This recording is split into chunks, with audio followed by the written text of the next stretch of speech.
The cloudy Seattle sky seemed to reflect Elizabeth Morrison's emotional state. Looking out the research facility window, she watched raindrops silently trailing down the glass, much like the tears on her cheeks.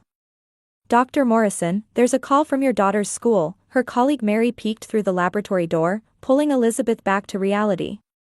She hurriedly pulled her cell phone from her lab coat pocket and checked the missed calls.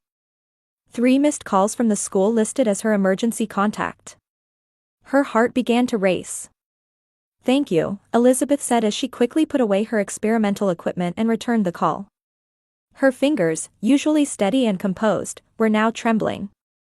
"Westside Elementary School. This is Elizabeth Morrison. I believe you called about my daughter Harper. Ms. Morrison, thank you for calling back. Your daughter collapsed suddenly during class. She's been taken to St. Mary's Hospital." In that moment, Elizabeth's world stopped. She immediately contacted her supervisor to take emergency leave. As she rushed out of the research facility toward the parking lot, her mind was filled with thoughts of Harper. It had been 3 years since Elizabeth began life with her 8-year-old daughter Harper. The divorce from her ex-husband Michael hadn't been amicable, but the one blessing was the angel of a daughter they had created together. Michael had prioritized his career and moved to California, and lately, even his monthly phone calls had become sporadic. While driving, Elizabeth called her parents. "Mom, Harper collapsed at school. They said she's been taken to St. Mary's Hospital." "Oh my goodness." Martha Bradley's voice was filled with concern. "I'll go right away. Your father will come too." "Don't worry, Elizabeth. Could you call Vanessa as well?" "Of course. She shouldn't be in court today." Elizabeth breathed a small sigh of relief at her mother's words. Her parents, George and Martha, were enjoying a comfortable retirement after long careers in healthcare. George had been a respected pediatrician, and Martha a veteran nurse. Her sister Vanessa was a successful lawyer who was enjoying single life. Her parents and sister adored Harper and were always happy to look after her when Elizabeth was busy with work. Recently, as her pharmaceutical development project at the research facility entered a critical phase, she had been working even on weekends. During those times, her parents would often say, "You need to rest," and take Harper for the weekend. On the surface, one couldn't ask for a more dependable family. But as she gripped the steering wheel, Elizabeth recalled Harper's recent behavior. Once the most energetic and cheerful child in her class, she had gradually become withdrawn over the past few months. On the way home from school, no matter what Elizabeth asked, Harper would only say, "Nothing." She became particularly quiet after returning from her grandparents' or aunt's home. Elizabeth had excused her own busyness, considering the changes, just a phase in growing up. Child psychology books said ages 7 to 8 were when internal development occurred. Plus, the divorce must have had an impact. As she pulled into the hospital parking lot, one thought consumed Elizabeth's mind. Is it my fault? Have I been putting work first and missing the signs Harper was sending? She jumped out of the car and rushed to the hospital entrance. After giving her name at reception, the nurse checked the computer and gave Elizabeth a sympathetic look. "Dr. Summers will speak with you shortly. Please wait in the pediatric ward waiting room." Elizabeth headed to the 4th floor as directed. When the elevator doors opened, she saw children's bright drawings decorating the walls. Normally such a sight would warm her heart, but today it did nothing to ease her anxiety. Upon reaching the waiting room, a middle-aged female doctor in a white coat approached her. "Ms. Morrison, I'm Dr. Summers, from Pediatrics," the doctor introduced herself, guiding Elizabeth to a quiet consultation room. "First, I want to let you know that your daughter's condition is stable. Her life is not in danger." For a moment, relief washed over Elizabeth, but there was something hesitant in the doctor's expression. "But..." Elizabeth's voice caught. Harper experienced sudden hyperventilation during class, followed by loss of consciousness. Thanks to her teacher's quick response, the ambulance arrived promptly. Dr. Summers continued, checking the diagnosis on her tablet. "Our tests show no physical problems. Blood tests, EKG, and other neurological tests are all within normal ranges." "Then why?" "In our assessment, this is a physical and mental response to extreme stress. Medically, we call it acute stress response, Dr. Summers explained quietly. In children, it often manifests as physical symptoms, especially in sensitive children like Harper. Elizabeth's mind was confused. She couldn't imagine Harper being under such stress. True, she had become somewhat introverted lately, but was there something that might have triggered this? The doctor asked carefully. I don't know. I've been busy with work lately and haven't spent as much time with her as I'd like. But my parents and sister frequently look after her. Elizabeth's words trailed off. Did something happen at school? According to her teacher, there was a My Family presentation in class today. When it was Harper's turn, she suddenly began trembling and hyperventilating. Elizabeth closed her eyes. Harper had been preparing for that project for several weeks. She had collected family photos and made a collage. She had said she would put the finishing touches on it last weekend while staying at her grandparents' house. I want to see my daughter, Elizabeth stood up. Of course. But before that, Dr. Summers hesitated slightly. Our child psychologist, Dr. Jenkins, also examined her. In her opinion, Harper's condition may not simply be anxiety about a school presentation. There may be something more fundamental going on.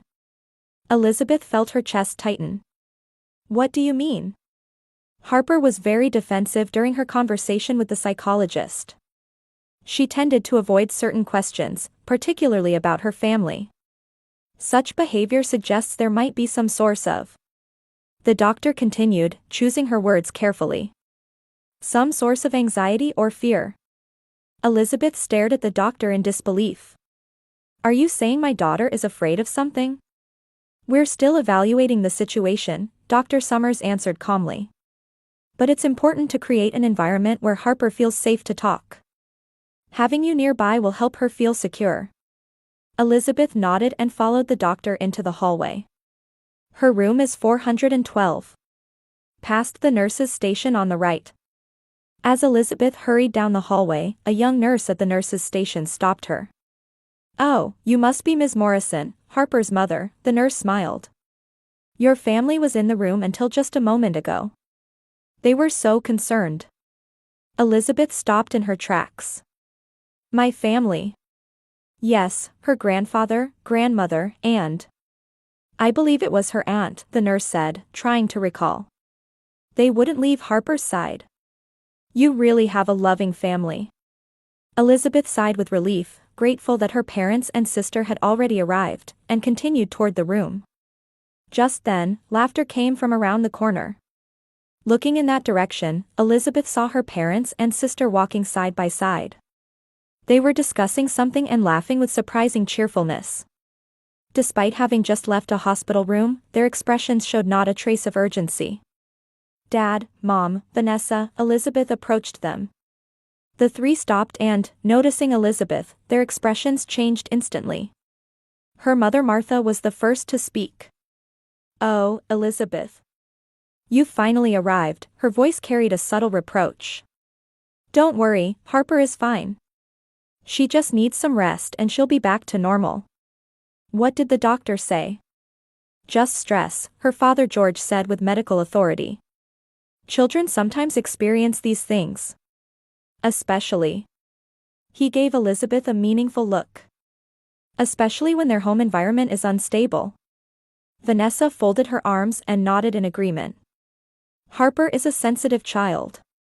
Perhaps if you made more time for her, this wouldn't have happened. Elizabeth was speechless. Her family was talking as if this situation was her responsibility. Moreover, she couldn't help but notice the disconnect between their laughing demeanor just moments ago and their now stern expressions. I came as soon as I could. I came straight from the research facility, Elizabeth said defensively. Of course, work comes first. As usual, Martha said coldly. Good thing we were there for Harper. Are you leaving? Elizabeth asked, observing their demeanor. Yes, we were going to get something to eat in the cafeteria, George answered. We've been here for hours. Would you like to join us? Harper is sleeping now. For some reason, they seemed to be trying to prevent Elizabeth from entering Harper's room.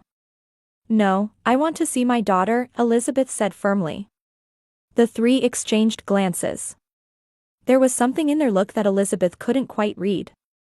"I see, of course," Martha stepped back. "We'll return later.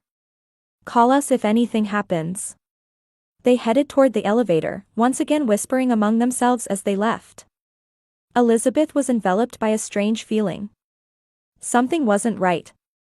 Her family's reaction didn't match the gravity of a child being rushed to the hospital.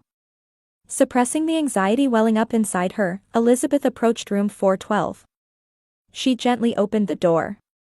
In the bluish-white fluorescent light of the hospital room, the first thing Elizabeth saw was her daughter's small, curled-up form on the white bed. Harper was lying facing the window, her shoulders trembling slightly. "Harper," Elizabeth called gently. The girl responded to her voice and slowly turned around. Elizabeth's heart clenched. Harper's face was wet with tears, and her eyes were wide with fear. It was as if all the light had disappeared from her once bright blue eyes. "Mommy." Harper's voice was hoarse and barely audible. "You came." The mixture of anxiety and relief in that question stabbed at Elizabeth's heart. It was as if Harper had been afraid she might not come. "Of course, honey," Elizabeth rushed to the bed and took hold of her daughter's cold hand. "Mommy's here. Everything's going to be all right." Tears welled up in Harper's eyes. She tried to speak but began trembling again. "What's wrong? Does something hurt?" Elizabeth placed her hand on her daughter's forehead to check for fever. Harper shook her head. "It doesn't hurt." "What happened?" "I heard you felt sick at school." Harper stared into her mother's eyes, then suddenly averted her gaze. There was a fear in those eyes that no child should possess. "The presentation," she finally managed to say. It was the family presentation. Elizabeth sat in the chair beside the bed, gently stroking her daughter's hand. "The one you were preparing for. You said you were going to put the finishing touches on it at Grandma and Grandpa's house." At those words, Harper's body stiffened. She began to tremble violently again, alarming Elizabeth. "Harper? Are you all right?" "They told me not to look," Harper suddenly cried out. Don't tell anyone." Confused, Elizabeth tried to understand her daughter's words. "What are you talking about? Who told you that?" Instead of answering, Harper pointed to the side table next to the bed. There lay her pink tablet, the one Elizabeth had bought her for the school project. The tablet. Elizabeth reached for it. "Were you told not to look at this?" Harper nodded slightly, quickly adding, "If I looked, Grandpa and Grandma would be angry. They said I'd never see you again." A chill ran down Elizabeth's spine. What had her parents told their granddaughter? She picked up the tablet. The lock screen displayed a smiling photo of Elizabeth and Harper taken at the park. "What's the password?" Elizabeth asked quietly. "Heart. Mom. Star. Cat." Harper answered, trembling. Elizabeth entered the password and opened the home screen. Nothing seemed unusual at first glance. There were just children's apps and a folder for school assignments. "What aren't you supposed to look at?" Elizabeth asked gently. Harper hesitantly opened her mouth. "Messages." Elizabeth opened the messaging app. There were exchanges between her and Harper, innocent conversations with a few classmates, and a massive number of messages from her parents and sister. The first ones dated back several months, with the most recent from yesterday. Elizabeth opened the first message. The words she read made her blood run cold. "Harper, this is Grandma's secret message. Never show this to Mommy. Mommy is too busy and doesn't have time to care about you. But Grandma, Grandpa, and Aunt Vanessa are always thinking about you. We're your real family." She scrolled through with trembling fingers. The messages continued. "Mommy is always working. Her experiments are more important than you. Did you know that Daddy left because of Mommy? Having a child like you has ruined Mommy's life. Imagine what would happen to you if we weren't around. If you tell Mommy, we'll never let you see us again. This is our secret." The messages went on endlessly, all with similar content. Malicious words designed to destroy Elizabeth and Harper's relationship and implant the idea that her parents and sister were the real family. It wasn't just unkind words, it was planned, systematic psychological abuse. When she reached yesterday's message, Elizabeth gasped. "Ready for tomorrow's presentation? The collage that Grandma specially helped you with will surprise your teacher. But this is our secret too. If you show it to Mommy, you'll never be able to see us again." Elizabeth continued scrolling. She moved to the photo folder and found pictures she hadn't seen before. Photos of the My Family, a project collage that Harper had supposedly been preparing. It completely excluded Elizabeth's image, instead depicting only the grandparents and aunt as a family. Even more shocking, at the edge of the collage were small letters saying, "Mommy is always busy and doesn't care about me." "They made you create this?" Elizabeth's voice trembled. Harper nodded, crying. "They said if I didn't do what they said, they'd take away my toys, and I wouldn't be able to see Mommy anymore." "And today, you were told to present this at school?" "Yes, but I couldn't." Harper struggled with her words. "When I stood in front of everyone, the teacher looked at the collage with a strange expression, and then suddenly, I couldn't breathe." As Elizabeth listened to her daughter's words, she was overwhelmed by a mixture of anger and sadness. Her parents and sister had been manipulating and psychologically abusing her daughter behind her back for months. And today, that pressure had become too much for Harper's small body to bear, and she had collapsed. Elizabeth gently put down the tablet and embraced her daughter. "Listen, Harper," she said, looking into her daughter's eyes. "This is absolutely not your fault. Everything Grandpa, Grandma, and Aunt Vanessa said is a lie. You are the most important thing in the world to me. Having you has made my life wonderful." Harper's crying subsided a little. "And I will protect you from anyone. Even if that means—" Elizabeth faltered for a moment but continued with strong determination. "Even if that means protecting you from Grandpa and Grandma." Harper buried her face in her mother's chest. "I was scared." "It's okay, now," Elizabeth said, stroking her daughter's hair. "Mommy is here with you." She stared at the tablet. Months of documented evidence. A calculated betrayal by the family she had trusted. Anger shook her entire body. Elizabeth pressed the nurse call button and said to the nurse who came, "Could you call Dr. Summers? And if possible, the child psychologist, Dr. Jenkins, as well." The nurse seemed to sense the situation and nodded immediately. "I'll call them right away." Left alone in the room again, Elizabeth held her daughter's small body and gazed out the window. The rain had started falling from the cloudy sky. In her heart, a storm of sadness and anger was raging. When Dr. Summers and Dr. Jenkins entered the room, Elizabeth was sitting quietly by the bed of the now sleeping Harper, holding the tablet. The doctors seemed to sense from Elizabeth's expression that something serious had happened. "Ms. Morrison, has something happened?" Dr. Summers asked quietly. Elizabeth looked up and said in a trembling voice, "Yes. I've found evidence of the abuse my daughter has been experiencing." "Abuse?" Both the doctor and psychologist widened their eyes. "Psychological abuse," Elizabeth held out the tablet. "Planned over a long period by my parents and sister." Choking on her words, she continued. "They were manipulating my daughter behind my back, trying to destroy our relationship." Dr. Jenkins took the tablet and reviewed the messages with Dr. Summers. Their expressions gradually became severe. "This is clearly a case of child psychological abuse," the psychologist said, maintaining professional composure despite the anger in her voice.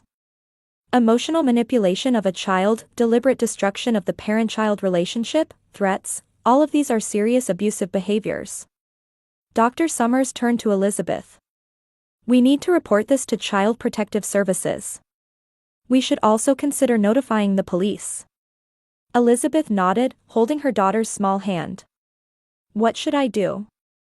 "First, we'll create a detailed report," Dr. Summers said. The tablet is important evidence of Harper's abuse.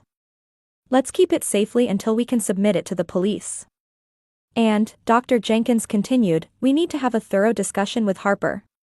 She needs professional support to feel safe enough to tell the truth. Elizabeth looked at her sleeping daughter's face and steeled her resolve. I want to talk with her as soon as possible. When she wakes up. At that moment, Harper moaned softly and opened her eyes. She looked around in confusion, then showed relief when she recognized her mother. Mommy. I'm here, honey, Elizabeth gently stroked her daughter's hair. Everything's going to be all right now. Dr. Jenkins stepped forward. Harper, my name is Dr. Jenkins. I'd like to talk with you a little. Is that okay? Harper fearfully looked up at her mother. Elizabeth nodded slowly and gently said, she's on our side. You don't need to be afraid. Did you see the messages on the tablet?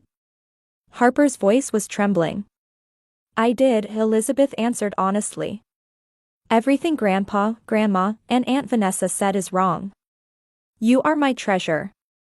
I couldn't live without you. Tears welled up in Harper's eyes. I was scared.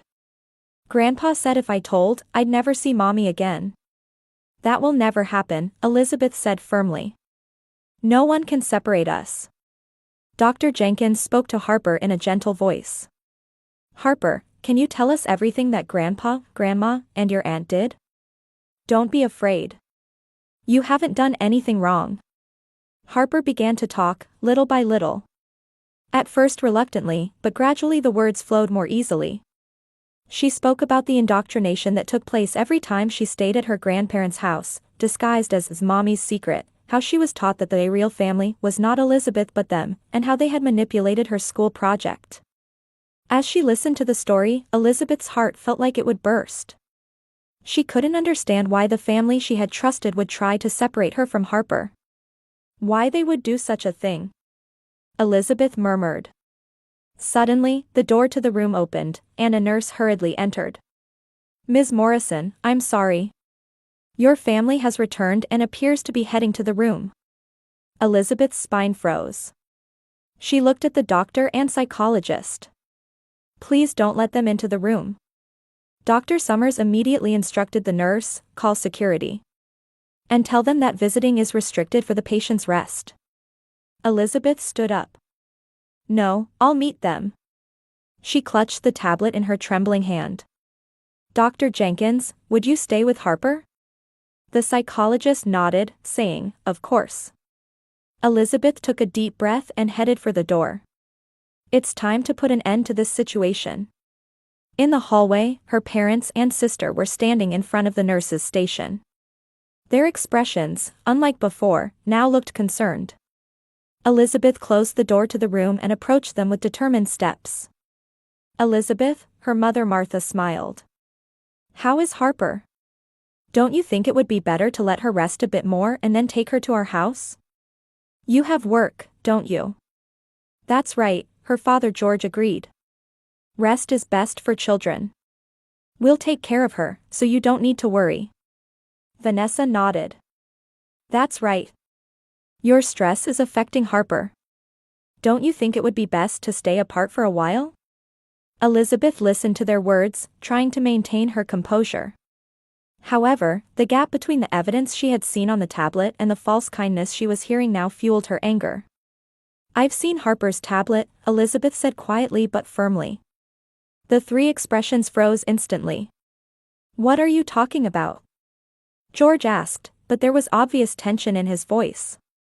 The abusive messages that you all have been sending to my daughter for months, Elizabeth held up the tablet.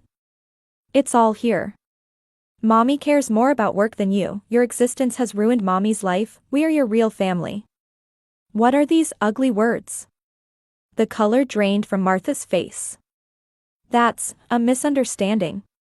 We were just. A misunderstanding? Elizabeth's voice grew slightly louder. There is no misunderstanding about threatening, manipulating, and trying to separate an 8-year-old child from her mother. Calm down, Vanessa said coolly, like the lawyer she was. You're exaggerating the situation. We were just trying to help Harper. Help, Elizabeth said incredulously. You psychologically abused my daughter until she collapsed at school. At that moment, security guards and police officers appeared in the hallway. Dr. Summers must have contacted them. What's going on? One of the officers asked. Elizabeth took a deep breath and explained the situation as calmly as possible. These people are my parents and sister. They have been psychologically abusing my daughter over a long period. The evidence is here. She handed the tablet to the officer. This is outrageous. George suddenly raised his voice. We are top-tier doctors and lawyers. Do you intend to believe such ridiculous claims? You're an unfit mother. Martha also exploded with anger. Can you imagine what would have happened to Harper without us? You're always working. At that moment, other patients and medical staff in the hallway turned to look. The true nature of the three was exposed in public. The officer checked the contents of the tablet and looked sternly at George and the others. We need to discuss this further in a separate room. Elizabeth placed her trembling hand on her chest, staring at her family's angry faces. It was the moment their masks fell away, revealing their true selves. 3 months later, on a Sunday morning with soft spring sunshine enveloping Seattle, Elizabeth was making pancakes in the kitchen, listening to Harper's laughter coming from the living room. Mom, look at this. Elizabeth wiped her flour-covered hands and headed to the living room. Harper was working on colorful papers spread out on the table. A new My Family project, this time created by her own will. It's beautiful. Elizabeth placed her hand on her daughter's shoulder. The collage included photos of Elizabeth and Harper, as well as images of the new family that had recently joined their lives. Members of the single mothers support group that Elizabeth had joined. They gathered for brunch every Sunday, letting the children play in the park while the parents shared life's joys and concerns. I included Aunt Lisa, Aunt Kate, and Aunt Emma, Harper said proudly. And David, Sophia, and Tyler, pointing to the children's names. Something more important than blood ties, Elizabeth smiled. We've learned what real family means.